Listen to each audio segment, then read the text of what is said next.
Sunday Night Production. Quintuple champion de Suisse, double champion d'Europe et vice-champion du monde de contre-la-montre, champion de Suisse sur route en 2020, troisième de Paris-Roubaix, mais connaissez-vous vraiment Stefan Küng ? Par passion du vélo, Groupama vous propose la série de podcasts Face à Face. Partez à la rencontre des coureurs de l'équipe cycliste Groupama FDJ et découvrez leur personnalité. Bonne écoute. Bonjour à toutes et à tous, bienvenue sur le podcast Dans la tête d'un cycliste.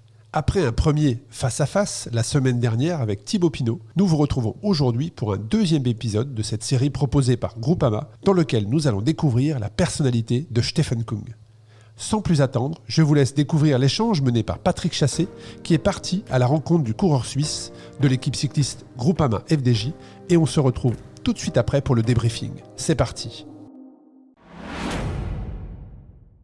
Voilà un garçon qui suscite beaucoup d'interrogations et de curiosité. Il n'a pas encore 30 ans, mais on se demande bien jusqu'où ira Stefan Küng. Quelles sont ses limites ? Ces spéculations interviennent après une année charnière qui restera pour le coureur suisse l'année des engagements durables. D'abord, dans son intimité, ce goût de l'engagement a pris tout son sens avec Céline, sa compagne, qu'il a épousée chez lui en Suisse juste avant qu'un petit garçon n'entre dans leur foyer. Sur le plan sportif, pour Stefan Küng, l'engagement se conjugue avec méthode, clairvoyance et total dévouement. On l'a bien vu sur les routes du dernier Tour de France, pour son leader, David Gaudu, dont il ne connaîtra le réel potentiel qu'en restant à ses côtés au cours des prochaines années.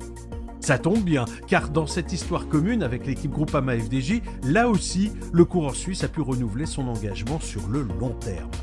Son sens de la précision lui permettra de donner le tempo dans la progression d'une génération montante au moins jusqu'en 2025. D'ici là, parviendra-t-il à transformer en or cette médaille d'argent du dernier championnat du monde contre la montre ou bien à remporter Paris-Roubaix ? La course de ses rêves, mais une passion faite aussi de contrastes, puisque les chutes en 2017, 2018 et 2021 l'avaient empêché d'atteindre jusqu'à l'an passé le podium sur l'arène des classiques. 5, 4, 3,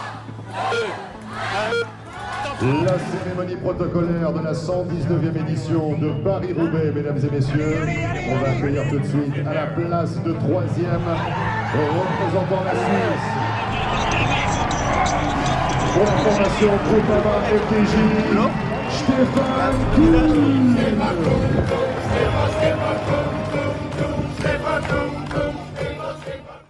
Bonjour Stefan Küng. Bonjour. Alors, je ne suis pas sûr que de ce côté-ci des Alpes, on soit tellement nombreux à savoir situer sur une carte de la Suisse ta région natale, la Turgovie.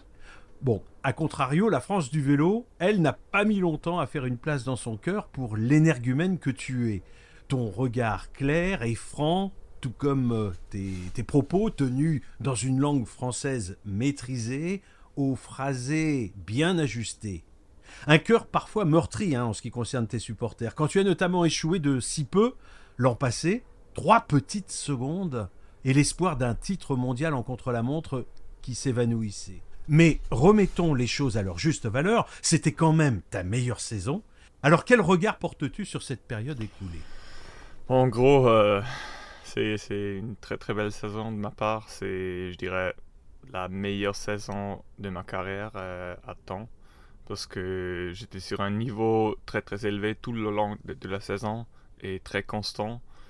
Mais certes, ce qui manque, c'est la grande victoire. J'ai eu des places, j'ai eu beaucoup des bonnes places sur des podiums ou même vice-champion du monde, vice-champion d'Europe. Mais ce qu'on retient à la fin, c'est les grandes victoires et je vais tout faire pour. Mais alors, quels sont les marqueurs, avec le recul évidemment, qui peuvent montrer que tu as tenu le cap et que tu as progressé ? Bon, après, ça commence dès le Tour d'Algarve.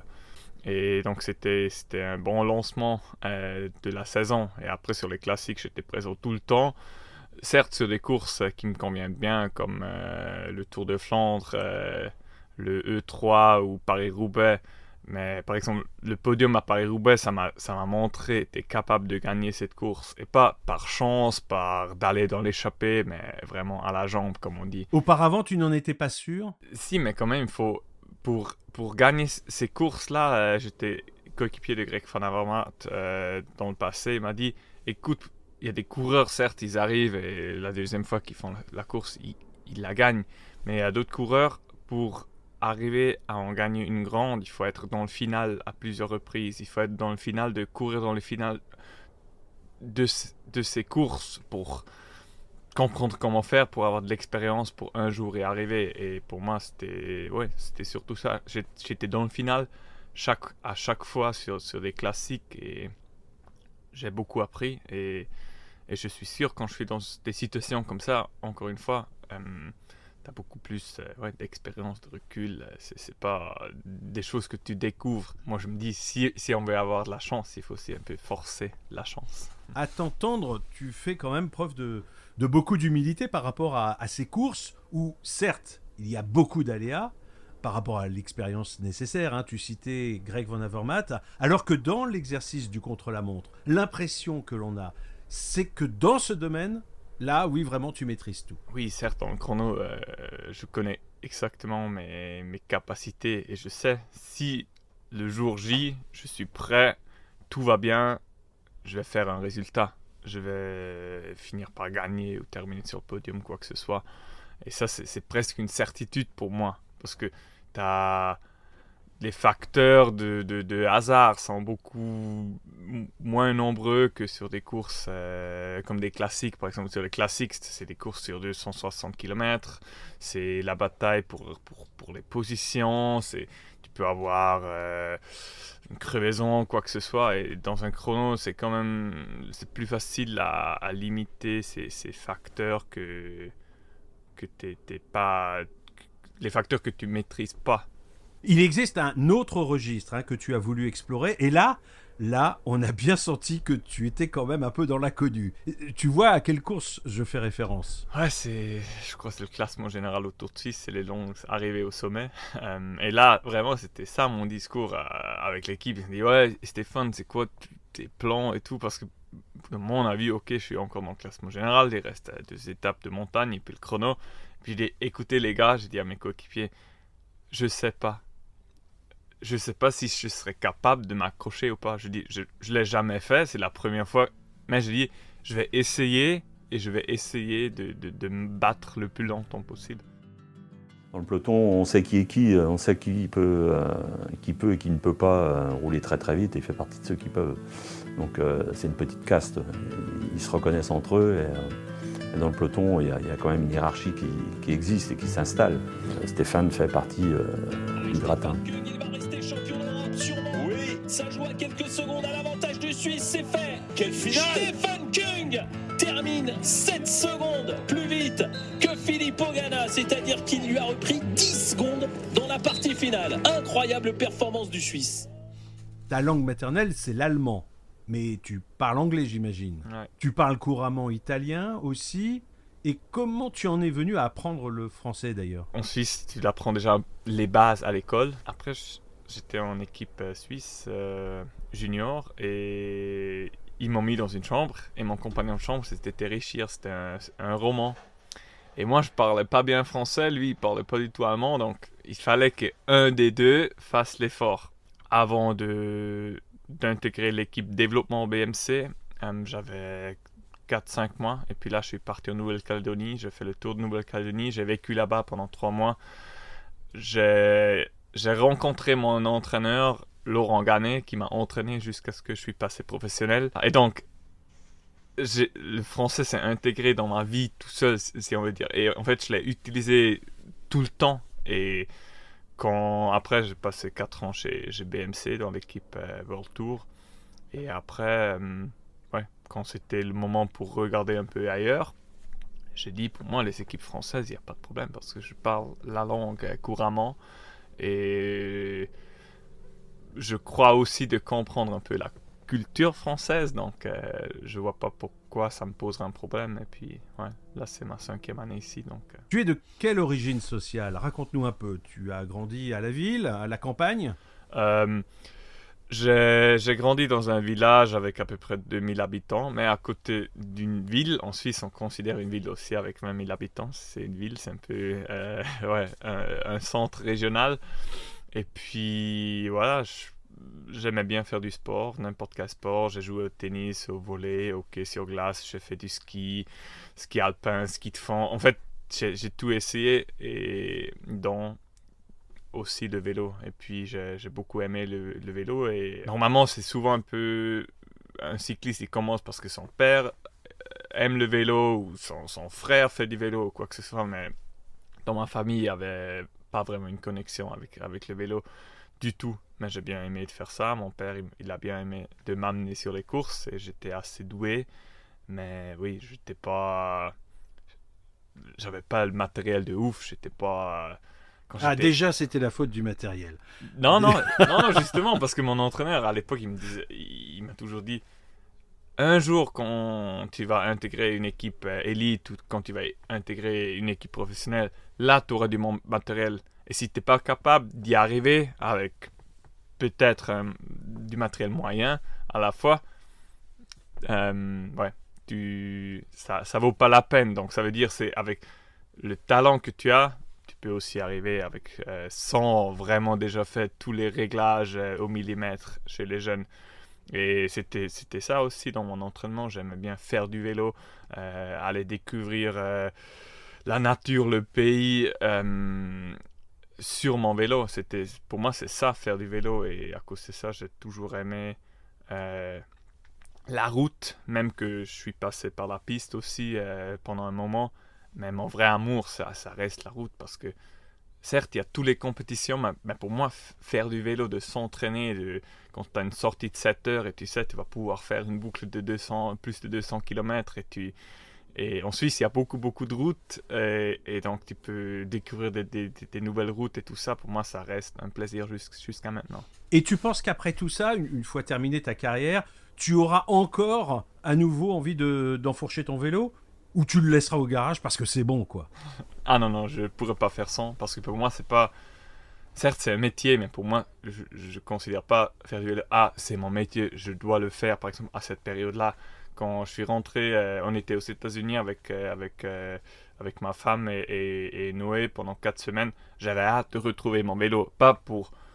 parce que je savais, ah oui, à la saison qui approche, je suis obligé de m'entraîner. Non, seulement pour pouvoir bouger, pour pouvoir aller dehors, pour refaire du vélo. Et à cette époque-là, j'aime bien faire du VTT, par exemple. Je me réjouissais d'aller faire du vélo, de faire du VTT, tout ça, parce que c'est juste, j'adore le sport, j'adore de bouger. Et un jour, j'arrêterai le cycliste professionnel, mais j'arrêterai pas de rouler. En tout cas, ça te permettra d'entretenir cette connaissance géographique que t'a apporté le cyclisme au cours de ta carrière, et puis les voyages aussi. Tiens, justement, je vais te donner un nom, une ville. Tu vas peut-être me dire, bon, alors c'est pas grand, 4-5 000 habitants tout au plus. Morzeke. Ah, là-bas, il le prononce Murzeke. Non, je le connais aussi, je sais comment prononcer parce que c'est la base de mon fan club belge, des King Freunde. S'il vous plaît, monsieur a un fan club en Belgique. Ouais, voilà, c'est près d'Anvers, c'est... Sur les bords de l'Escaut. Oui, ouais. Et c'est... Ouais. Murzeke, c'est proche de où habite Greg Van Avermaet. Et à l'époque, Greg Van Avermaet, c'était la star. En 2017, il a gagné 4 classiques dans une saison, tout ça.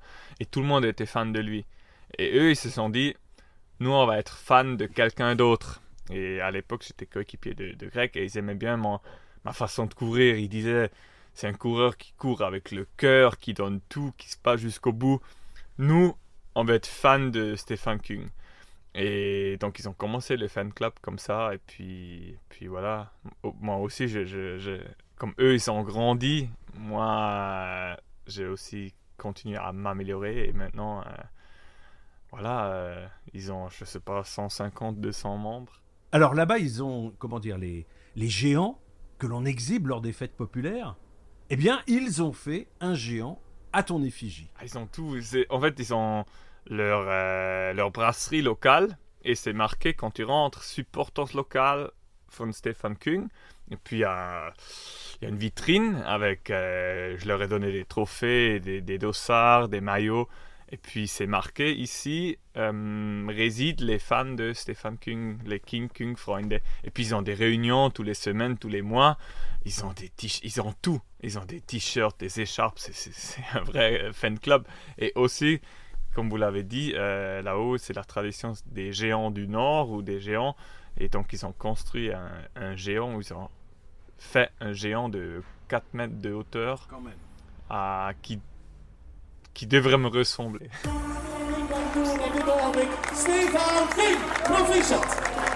Yeah, it starts to becoming a habit, so it's a good thing. But yeah, from tomorrow on, it's really going to be difficult. Onze held, geboren in wild. Wat een prestaties, hij zit niet stil. Hij rijdt hard, hij rijdt snel. En hij verliest. Quelle musique tu écoutes? Si, j'aime bien la musique. J'aime bien le rock à la base, c'est ça mon genre préféré. Mais après, j'aime un peu tout. Des fois, j'aime aussi écouter le yodel suisse, vraiment la musique Donc traditionnelle. très traditionnelle, oui, très folklorique. Des fois, mais j'aime bien le rock. Ça dépend vraiment le moment et l'humeur. Et tu lis aussi, peut-être justement pour sortir un peu du vélo, qui t'enferme, qui occupe l'esprit des coureurs de façon parfois un peu obsessionnelle. Tu as besoin de t'évader parfois?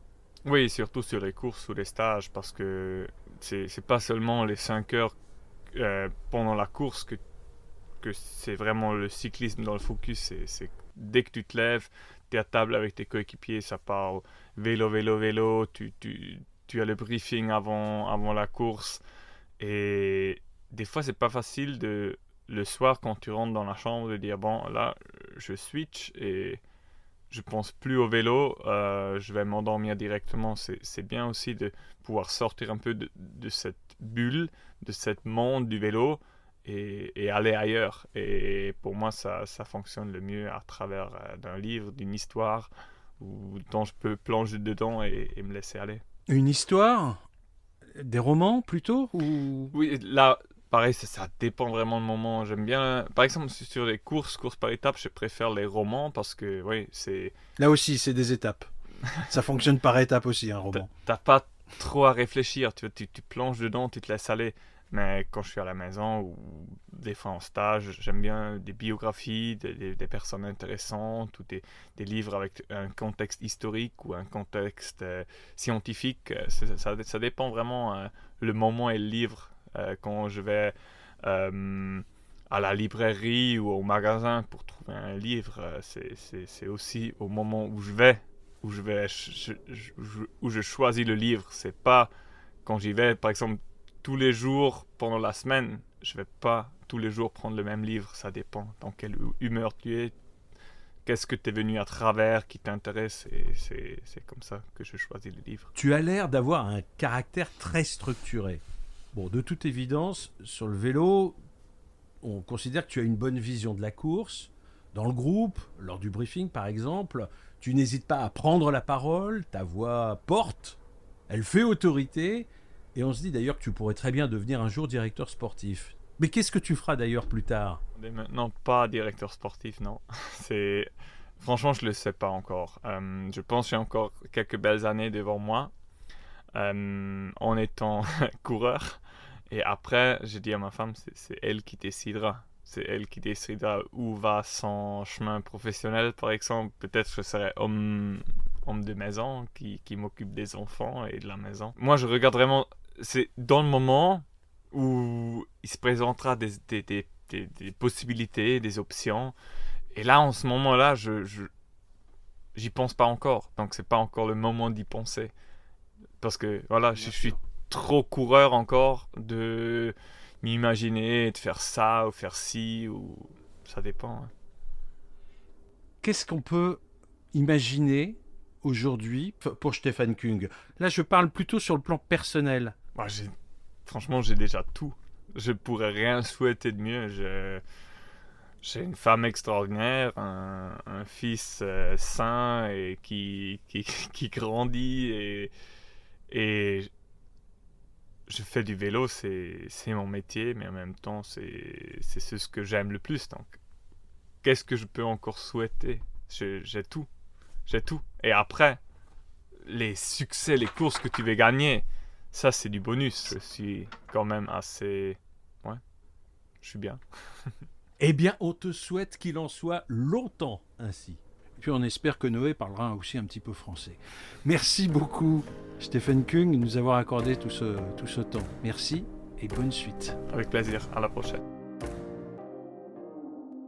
Nous venons donc d'écouter l'épisode avec Stephen Kung. Merci Patrick pour cet échange et cette découverte. Moi, ce qui ressort à travers de l'écoute de cet épisode, c'est on a l'impression qu'avec Stephen, tout est sous contrôle. Quelle est votre sensation, votre avis sur cet échange et peut-être même le sportif que vous connaissiez ou peut-être pas d'ailleurs? Pas beaucoup. Je l'avais croisé une seule fois pour parler assez longuement. C'était sur un Tour de France, une émission sur Europe 1 que j'animais. Et c'était déjà une découverte parce que j'avais vu qu'il pouvait aller très loin dans l'échange. Pas tant avec moi d'ailleurs, mais avec un autre coureur. On était plusieurs autour de la table. Il y avait Sylvain Chavanel. Bref, ils étaient allés très loin dans la discussion. Et j'avais trouvé qu'à un moment, qui n'est pas le bon moment pour avoir le Tour de France, c'est quand même les mecs sont un peu dans leur truc, on peut l'imaginer, et pas trop assez penchés sur leurs états d'âme, etc. J'avais trouvé ce moment assez intéressant parce que ça dénotait chez le coureur une capacité, une introspection, une facilité à faire cette introspection. Donc, nous, on est surpris en écoutant ce côté très cartésien, structuré, etc. Vous êtes surpris parce que vous voyez aussi l'à côté, peut-être, c'est ça? Oui, parce que... Quand je dis l'à côté, c'est hors micro. Voilà, quand je dis l'à côté, c'est la personne qui fait l'interview et à côté, son comportement et les échanges qu'il peut avoir avec ses concurrents. Pour moi, le sport, le vélo, reste encore souvent, en tout cas dans les témoignages des coureurs, comme si on voulait minimiser un peu tout ce qui est l'arrière-cuisine. C'est-à-dire tout ce qui n'est pas très agréable ou tout ce qui est un peu technique. Comme s'il y avait une forme de pudeur. Pas de mystère, mais plutôt de pudeur. Et lui, il déballe ça avec un certain naturel dans un exercice qui est un exercice très contraint. Le contre-la-montre, c'est pas un truc finalement qui correspond à l'image qu'on se fait du vélo. On est plus peut-être dans l'athlétisme ou dans un sport très minutieux, très technique, voilà. Et lui, il est exactement comme ça. Et si on regarde en France, on sait qu'on n'a pas une grande tradition justement de coureurs spécialistes du contre-la-montre. Oui, Thibaut Pinot a été champion de France du contre-la-montre. C'est pas non plus l'un des meilleurs du monde. Oui, Jérémy Roy, chez Groupama FDJ, a été spécialiste du chrono, mais il poussait pas aussi loin, je pense, le travail, la recherche dans ce domaine. Et est-ce que, comme les grimpeurs, justement, les performeurs en contre-la-montre sont à part dans un peloton? Est-ce que ça dénote vraiment? C'est une discipline vraiment à part entière, hein. C'est un effort particulier? Pas tant que ça. Si on regarde les grands coureurs qui étaient à la fois des immenses spécialistes du chrono, souvent ils ont quand même fait carrière, certains dans les courses par étapes, je sais pas, jadis Jacques Anquetil ou Fausto Coppi étaient recordman de l'heure et gagnaient les grands tours. Dans une histoire beaucoup plus récente, Fabien Cancellara ou Stephen Kung sont capables de briller sur les classiques. Donc ils arrivent justement à adapter leur qualité intrinsèque du chrono à une autre spécialisation qui va leur permettre de tout simplement faire grossir leur palmarès. Stephen Kung, qui était monté sur la 3e marche du podium sur un Paris-Roubaix, mais effectivement toutes ses compétences sur ces grandes classiques. Et puis quand on écoute également l'homme, on se rend compte que c'est quelqu'un qui a la capacité, mais c'est dans la continuité de ce que vous aviez dit Patrick, qui est capable de déconnecter. C'est-à-dire qu'il nous explique qu'il lit beaucoup et sa lecture varie en fonction de s'il est à son domicile ou s'il est en compétition. Est-ce que comme ça, c'est pareil, c'est des moments, des tranches de vie et vous échangez avec les sportifs autour de ça? Encore une fois, pas avec lui, j'avais pas eu l'occasion de le faire, mais ce qui revient souvent, c'est effectivement le besoin de se déconnecter. Autant il est important d'anticiper quand on a un objectif de se le mettre, comme disent les sportifs, de se le mettre dans la tronche longtemps en avance, parfois plusieurs mois, et je ne doute pas qu'un Stephen Kung se met Paris-Roubaix dans la tronche Des années. Des mois, voire des années, à l'avance. mais même des. D'ailleurs, ce qui est marrant, c'est qu'il dit, il reprend le témoignage de l'un de ses anciens coéquipiers, le champion olympique Greg Van Avermaet, qui lui avait donné quelques conseils, et c'est exactement ce qu'il est en train d'appliquer à la lettre. Ces 2 dernières années, on s'aperçoit que c'est pas le type qui arrive et paf, il gagne. Mais il est là. Mais il a compris qu'il allait falloir, en appliquant cette consigne de Van Avermaet, être là tous les ans, plusieurs années, pour avoir, espère-t-il, un jour la possibilité de porter ce pavé à bout de bras. Donc là, là, ça fait 2 années de suite. Il est là, dans les classiques, très régulier. Il est dans le final, effectivement. Et il est dans le top 6, 10 des grandes classiques. Alors, c'est vrai qu'on parle de Van Avermaet. Quel est le lien? Parce qu'un coureur suisse qui a un fan club en Belgique, est-ce que vous en connaissez beaucoup, Patrick? Non, c'était le seul, c'est pour ça qu'on en a parlé. Déjà, tous les coureurs n'ont pas leur fan club. Enfin, parfois, ils ont un fan club, mais ça se limite à la famille. En Belgique, beaucoup de coureurs professionnels ont leur fan club. C'est vrai. Mais fan club de coureurs belges. Mais là, on parle d'un Suisse. Comment l'histoire s'est faite? Il en est d'ailleurs le premier surpris, mais il les accompagne énormément, par contre. Il est vraiment présent à leur côté. Parce que, à l'image d'autres coureurs étrangers, en France, on a Jackie Durand, mais les Belges aiment le vélo, mais ils aiment surtout leur course, au pluriel. Et donc, un coureur étranger, c'est pas propre d'ailleurs aux Belges, les Italiens sont un petit peu comme ça. Pour moi, c'est les 2 pays où les tifosi, les fans, bref, comme vous voulez, apprécie le coureur à sa juste valeur et non pas à sa nationalité en fonction de l'amour qu'il porte aux courses les plus emblématiques de son pays. Donc c'est pas étonnant quelque part, parce que il est très flamand quelque part, Stefan Küng, justement à cause de cette fidélité qu'il voue aux classiques flandriennes. C'est intéressant. Et puis, on entend également à travers cet entretien qu'il n'était pas du tout prédestiné à être champion cycliste, puisque sa famille ne l'a pas du tout mis dans ce milieu. Il explique même qu'au début, son entraîneur lui explique qu'il n'a pas un matériel certes très, très performant, mais qu'un jour, quand il sera professionnel, il comprendra la différence et il pourra mesurer la chance qu'est la sienne d'utiliser du matériel très compétitif. Est-ce que comme ça, c'est pareil dans les échanges que vous avez eus, Patrick, au long de toutes vos carrières, des différentes courses que vous avez couvertes, vous voyez, est-ce qu'il y a une différence ou un ressenti entre les sportifs, les cyclistes, les champions, qui eux, leur voie était toute tracée, et d'autres qui arrivent un peu de nulle part, mais qui sont quand même là? Est-ce qu'il y a une différence dans l'approche du métier? Bien sûr qu'il y a une différence.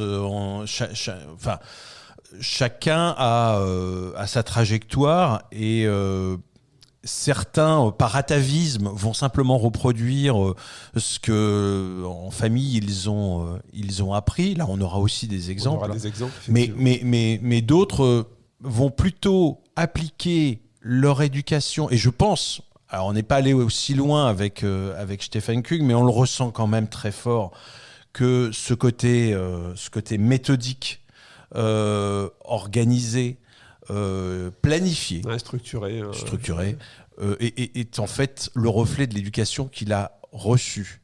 Et après, lui, il a fait la translation avec le sport qu'il pratique et le métier qu'il en a fait.